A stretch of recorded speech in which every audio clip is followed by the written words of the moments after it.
How about you just start that thought over and like, what do we do if the person hasn't, recognized? Okay. So that I have some overlapping that I can kind of work with. So, you good over there? Cool. Good over here. So I think the question we have to ask is, what do we do if someone doesn't recognize Hang on. anything? Yeah. Oh, there we go. All right. And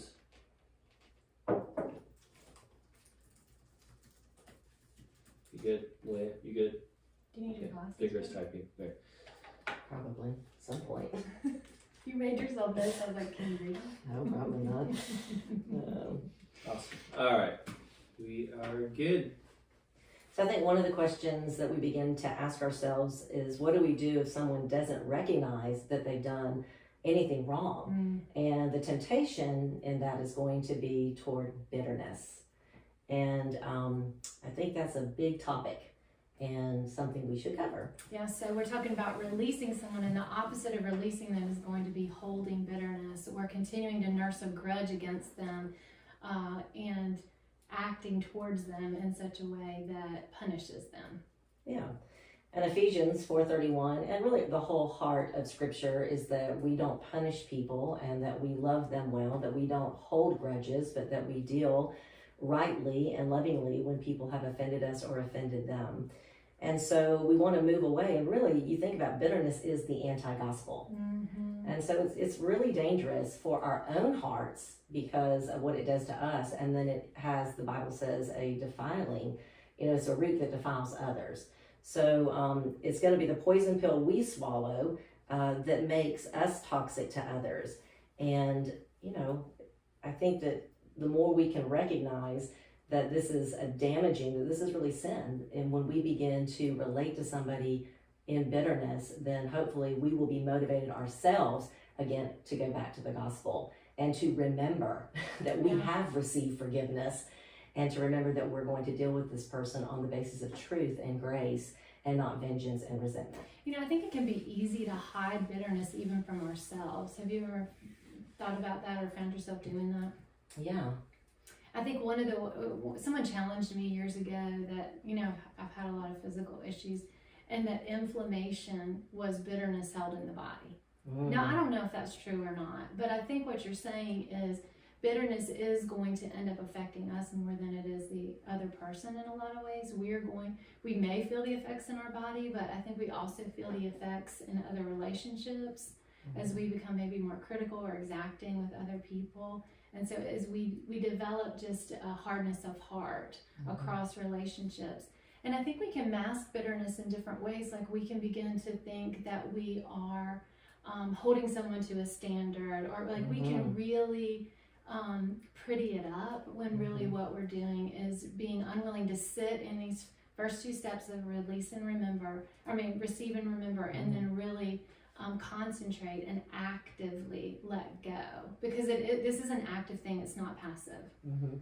And I think you bring up a really good point about the body, because I think even doctors and scientists will tell us that if we hold stress, if we hold unforgiveness, that it does do damage to the body.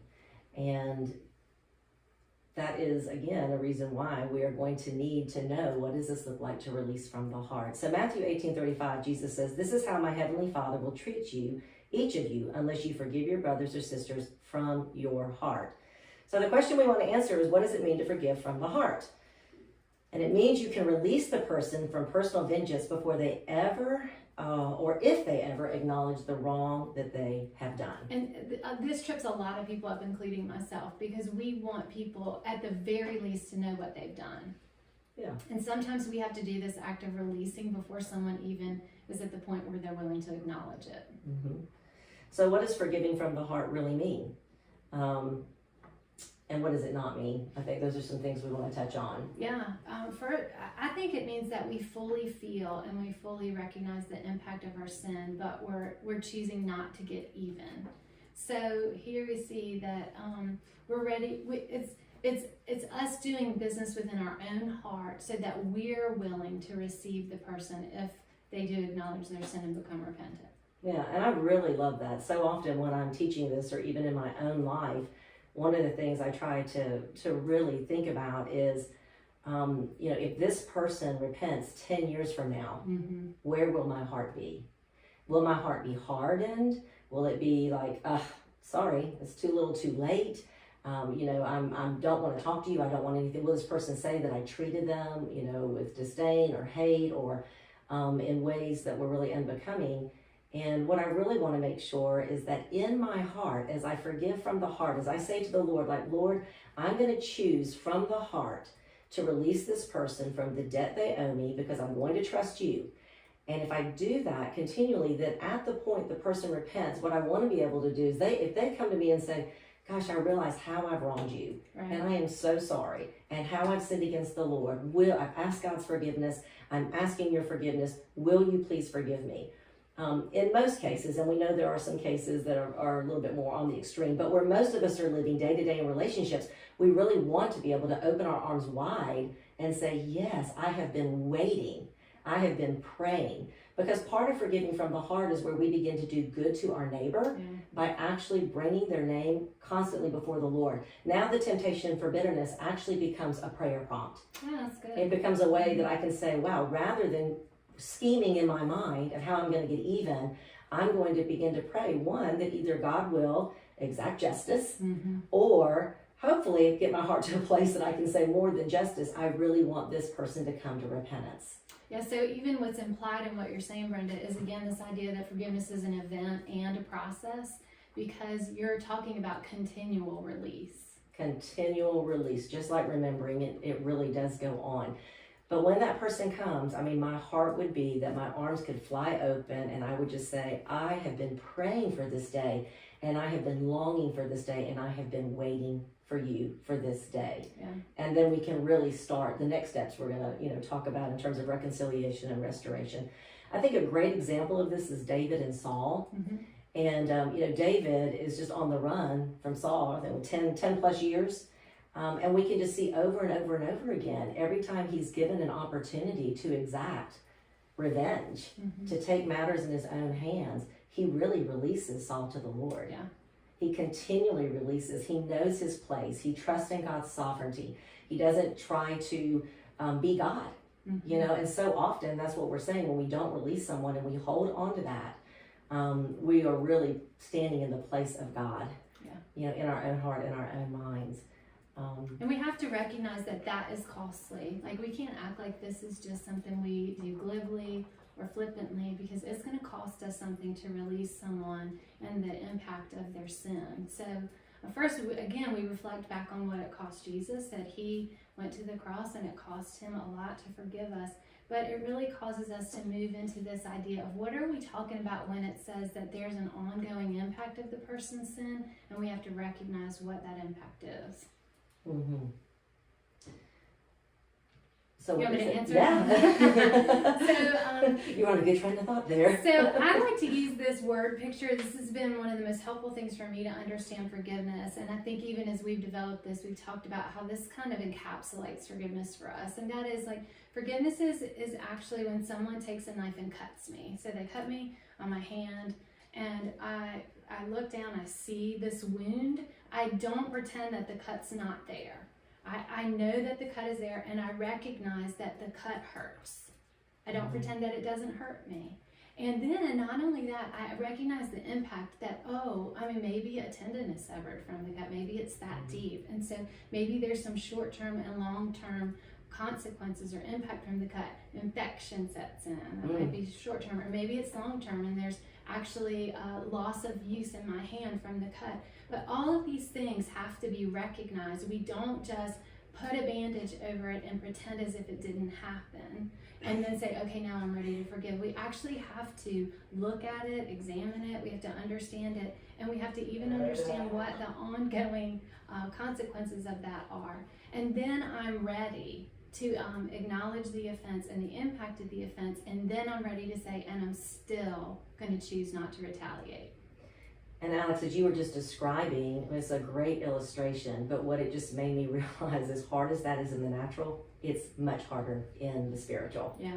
Right? So, we we have to rely on the Holy Spirit. We have to rely on the Lord to have that sort of divine thinking about being offended and the impact of an offense, and even, to your point, a long-term or short-term impact that's coming from that offense. Because it goes against our very nature to relinquish our rights. Like I think especially as Americans, we're really steeped in the idea of individual rights and freedoms. So when it comes to someone hurting us and maybe impinging or limiting how we can function or our happiness, these things that become American ideals, then we really have a difficult time releasing that and fully committing to not hurting the other person, not getting our pound of flesh, so to speak. Well, I have a few confessions I'm going to make. All right. And, just to have an idea of how out of whack we can really get when we're offended, and the extreme posturing we can take that is so yucky. But I can just remember, I have this vivid picture of being a mom with 3 little children. And I don't know, I hate to hate on my husband here, but this is just the example. He could give you an example of me easily. But I don't know what had gone on, but clearly whatever he had done was probably sinful against me. There was selfishness in it, I'm sure. I'm sure. There was selfishness in it, along with, just the busyness and hecticness of life. But I had a very bad habit early in my marriage of really just avoiding any kind of conflict or confrontation. And so I would just continue to just sort of take it on and take it on and take it on and take it on. Well, we're going to talk next episode about when to overlook an offense and when to confront. And when you can't overlook, you should go have a conversation about it. But I wasn't good at that. And so I would just continue to absorb and not release to the Lord. Because that's the real key. Like, the only way I'm going to be able to absorb this offense is if I'm not going to confront somebody, is I'm going to have to take it to the Lord over and over again. But I began to get angry and just nurse that grudge over and over and over. And one day Paul left, and I'll just never forget, this is a horrible confession to make, but I was washing dishes at my kitchen table just thinking, Lord, if you just take him on, I will be fine without him. I can just do this, I can do my house and my children without him. I do not need him. And, but I just think about how quickly, like, my heart went to murder. Let's go. I'm glad you said it. I didn't want to say it, but it did, over this husband I love, And it's such a good point. Someone you really love. Someone I really love, but just allowing and not releasing to the Lord, and then not even ever going to him to have conversations that needed to be had. So, the point is just, if I'm going to rehearse that bitterness, and here's the thing about bitterness has great memory, because we are remembering the wrong thing. Right. We've talked about what we need to remember. I'm just rehearsing over and over and over again, and I can know exactly where we were and what he was wearing and how he was standing and, how I had my hands on my hip. Like, I'm playing a movie in my mind, but I'm playing it over and over and over again with no resolution with him and no real releasing to the Lord. And that produced murderous thoughts in my heart. And so anyway, we'll talk next episode about how the Lord, taught me to deal much better with my bitterness. But the other thing I'm thinking about is a time where there was a friend who offended me, and the offense was actually rather minor, Alex. It was something she had done. It was kind of one of these things that she was keeping me from a goal, but what she had done was not right. It was something I really wanted. She had gotten in the way. The way she got in the way was sinful, but she was blocking a goal I had. And I just remember, I'm not kidding when I say for 2 years, every day that I got up and my feet hit the floor, it was the first thing on my mind. And it really tortured me. I was like, Lord, I remember going and talking to a friend, like, am I ever going to get over this? Like, the offense is not even, there's so many things to be upset about for 2 years. Out of proportion. It was so out of proportion, but I just felt like I could not release. I could not release the situation. I could not entrust myself to the Lord. I wasn't posturing myself in a good place at all to receive her if she ever acknowledged it. And in fact, she never did acknowledge it. Right. I eventually did have to get to the point, but I think somewhere after 2 years of wrestling, and that's really what I want to say, is that so often it's a process, it's an event and a process, because so often, and it could be a small offense or it could be a really big offense. That's true. but it's a wrestling down of our hearts. Mm-hmm. It's a wrestling down of our hearts of going back to that. God defines what sin is. God defines what forgiveness is. God sets the standard here. I need to remember what God has done for me, and I need to be a conduit, and I need to bend that down to other people. And so, yeah, I just think that it's going to oftentimes require that wrestling, but that's so sweet, because I think that's where we quit relying on ourselves. We lay down our dreams. We lay down our rights. We lay it all down at the feet of Jesus, and we really begin to depend on the Holy Spirit to do the supernatural work that only He can do, allow us to release it and truly leave it in the Father's hands. And I think about, just kind of the world's way, if you will, of dealing with forgiveness is kind of like they're going to release, but to whom or to what? Right. If you're just kind of... Where does the hurt go? Yeah, where does the hurt go? If I'm just like, well, I'm just going to get over this, it's like, but who's going to help me get over it? And who's going to actually be, defend me and work on my behalf in this situation?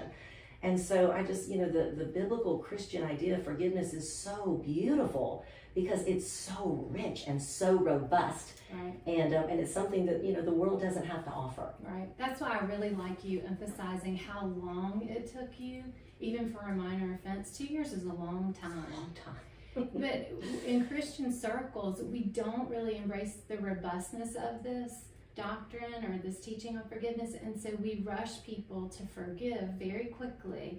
I think because it makes us more comfortable, and we do want to be in line with Scripture, like you won't be forgiven if you haven't forgiven. We kind of misapply that Scripture there and say that we are literally like our salvation depends on whether we forgive, which we know is not true. But we rush people into a place of forgiveness before they are really fully aware of the impact on them. And then it's a really shallow forgiveness that I think leaves people feeling hollow, incomplete, and really shameful. They feel ashamed of the fact that they're not able to get over it. Like, I said I forgave him, so I did it, so why am I still struggling with this? And oftentimes what I find with people is because they really weren't given the time or the space to really acknowledge the impact of the hurt, and to and they were rushed to make this commitment to forgiveness, and they weren't taught that there's going to be an ongoing process here of working this out before the Lord. And I loved what you said at the very beginning of taking that temptation to bitterness as a prompt to prayer, and recognizing that I'm just continuing to wrestle in my own heart before the Lord. Yeah. Well, let's talk about just some practical applications of maybe somebody's been listening to us and they've got that person in their mind. They're a Christian and they've received the forgiveness of the Lord. They know that. They understand that forgiveness needs to be against an actual sinful offense, not just where we've, gotten our feelings hurt, or like we said, an issue of wisdom or conscience or those sort of things. Maybe they've even begun to practice daily confession and being mindful to go to other people more quickly if they've sinned against them, and really, really developing some gratitude and humility as they move forward. And now they're to this place where it's like, okay, I have to release.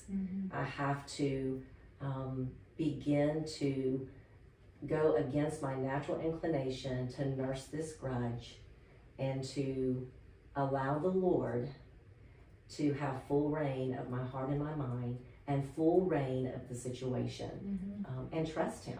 Because I think at the end of the day, releasing is really about trust. Are we going to trust Him with our hearts and with our situation and with other people? Yeah, and so that what you said about where do we take our hurt, we're really saying that one of the ways that we trust the Lord is that we take our hurt to Him. Yes. And we're willing to lament before Him. So we go back to your example about David and Saul. I mean, David produced some beautiful lament psalms around the idea of Saul, his friend, his brother, pursuing him, wanting to kill him. And they're beautiful examples of crying out to the Lord, expressing the hurt in rawness, real rawness of what that experience was like. And so one of the ways that we trust the Lord is that we lament to Him, and then we also find trusted friends who we can lament to, who are safe enough to understand that we're working through forgiveness, that we're committed to it, and yet we do need a place to work through and process through what the hurt is and what the impact of the offense is. And I was even thinking with my friend, because the David and Saul dynamic teaches us two things. You've got David, who doesn't retaliate when he is clearly being sinned against, but then you've got Saul, who's trying to kill David, but he hasn't been sinned against.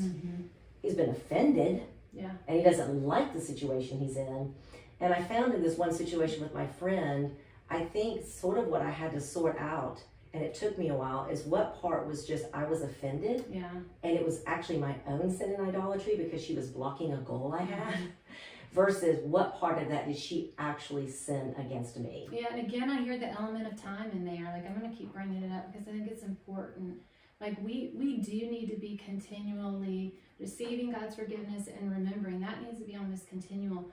But this releasing is going to take time to separate out these things, to untangle, and to see what things do I need to take responsibility for in the situation, and what things do I need to push that responsibility off to the other, and then begin to release them from the offense. And that's very difficult. My mind goes now to, it's especially difficult when we are talking about abuse or severe trauma that's caused by others. Like, we're talking about what we call the capital T trauma, that there is, there's just particular difficulty when the impact is so deep and so ongoing. I mean, ongoing maybe to the point of till Jesus comes, I'm going to wrestle with the impact of another's sin against me. And so again, we have to be so careful when we sit with others that we don't glibly give them instruction to forgive before we've really sat with them in the complexity of their situation and the complexity of the ongoing effects of when they've been traumatized.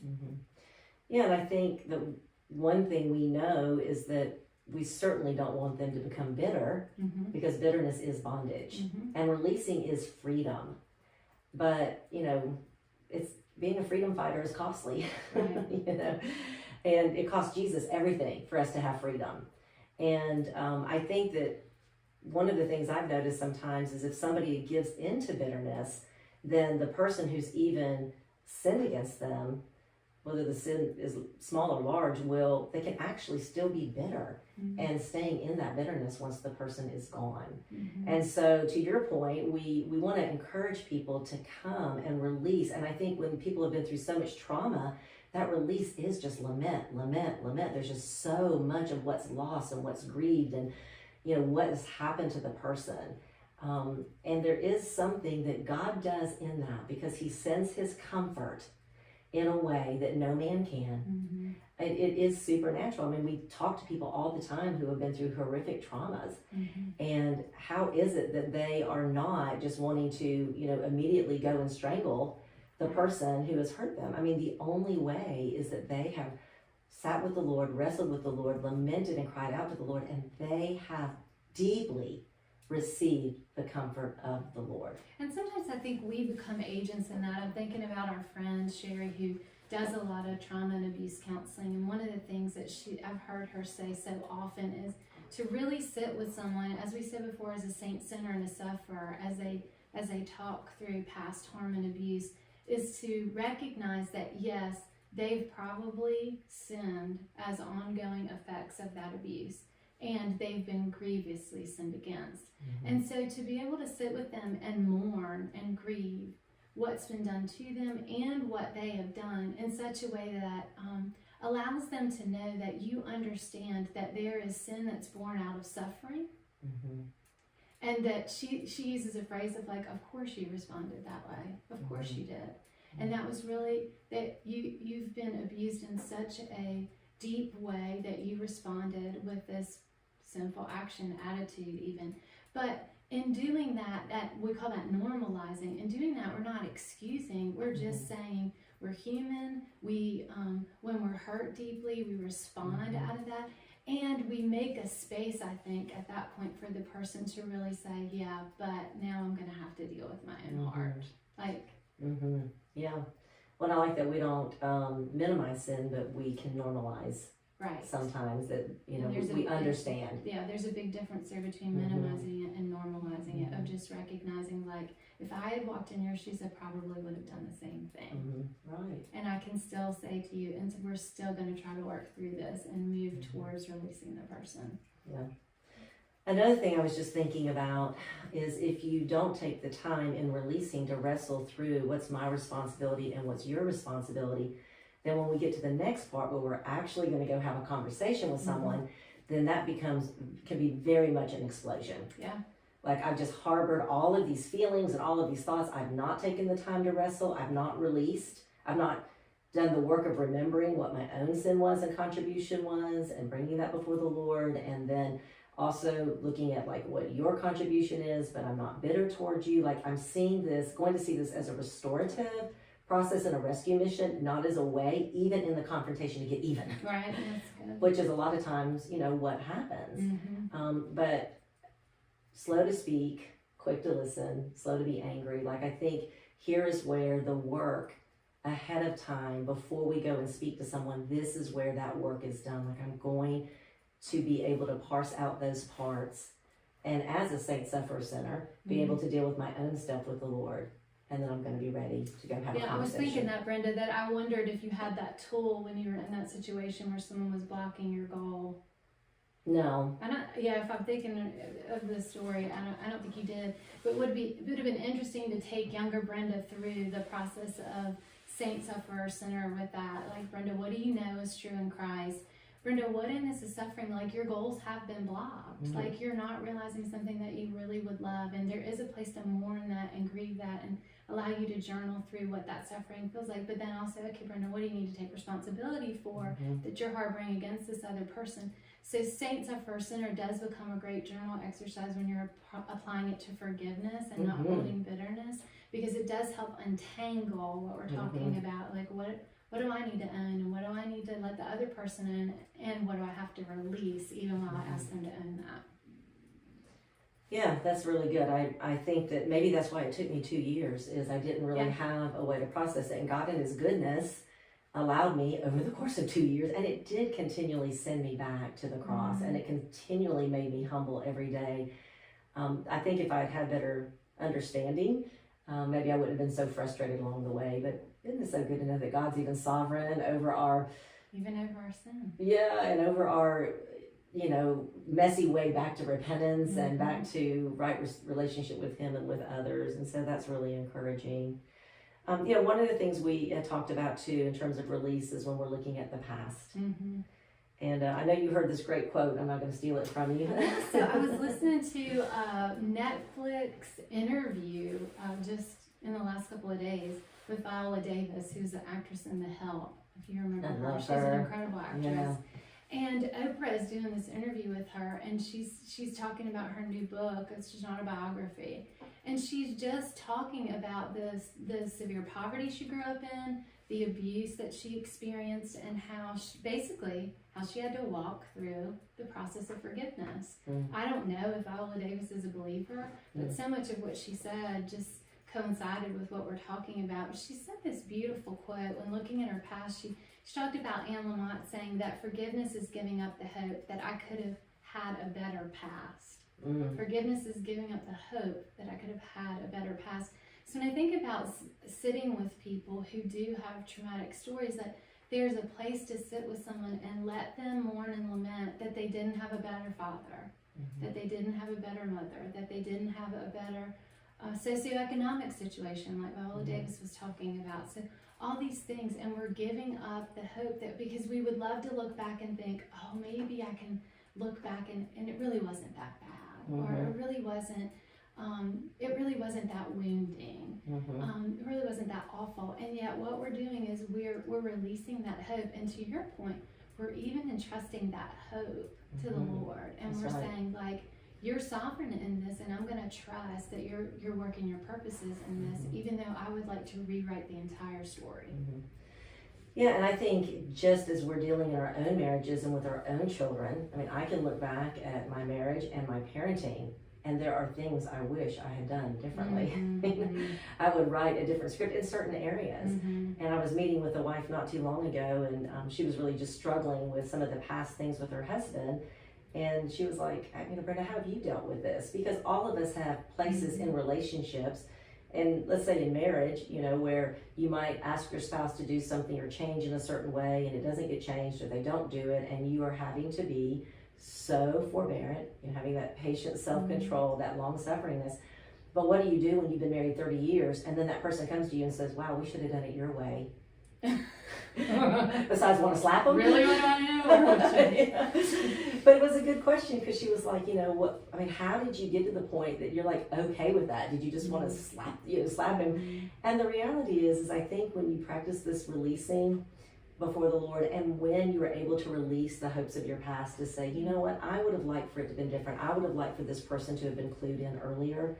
But I really do trust that God is sovereign. And even though it didn't work out, for many, many years, it took a long time to change in a certain area, or things didn't go the way I wanted to, I really believe that it's exactly the way that God would have it, because He was working in ways and in people that I can't even see and won't even know until eternity. Yeah. So again, it's sort of that idea of like, if we're just releasing to the wind, that sucks. It's coming back usually. Yeah, but if we're releasing to the Lord, it just changes. It just changes the whole paradigm. Yeah, and I just want to say what a blessing and what a gift time is here, because time is what allows us time to have space to sift through these things and to release them, maybe even impact by impact of even one single offense. And so we're trying to receive, we're trying to remember, and we're endeavoring to keep releasing the person from the hurt that they've caused us, and not returning that hurt. And so these all have been, I would say, like inward, inside of ourselves activities. And so next episode we're going to talk about what may be a little bit more outward, and that's where we choose to either overlook the offense and it stays inward, or we choose to move into the relationship and confront, and that becomes a little bit more outward action. Now we're actually getting involved with the person. So we'll talk about the complexities of that. Yeah, and I think it's really, I know we've spent a lot of time, 3 episodes, prepping our hearts before we're going to go have a conversation, or choose not to have that conversation. And I think you said something about time, but we have to create time, Alex. We would both say that one of the greatest hindrances to Christian growth and to just peace with one another is having the margin, having time to actually receive, remember, release, and then prepare ourselves to go have these conversations. Because if not, we're going to tend to be very reactionary. We're going to tend to go in the flesh. We're going to forget how much we've been forgiven. We're not going to go with gratitude and humility. We're going to be tempted to go with a bitter heart and a hardened heart to get even or to say our piece. And those are the very things we're trying to avoid, because at the end of the day, we're called to be peacemakers. God has called us to be peacemakers in the way He's a peacemaker, and to help our brothers and sisters become more like Christ. And this whole next section that we're going to get into really has a lot to do with walking alongside one another so that we can be more like Christ for the glory of God, and the world can see. There's conflict with Christians and non-Christians, but how we respond to conflict and how we respond to difficulty and damaging and destructive situations should look different and can look differently. But it's going to take time, and it's going to take intentionality. That's good. Oof. So good. Goodness gracious, y'all.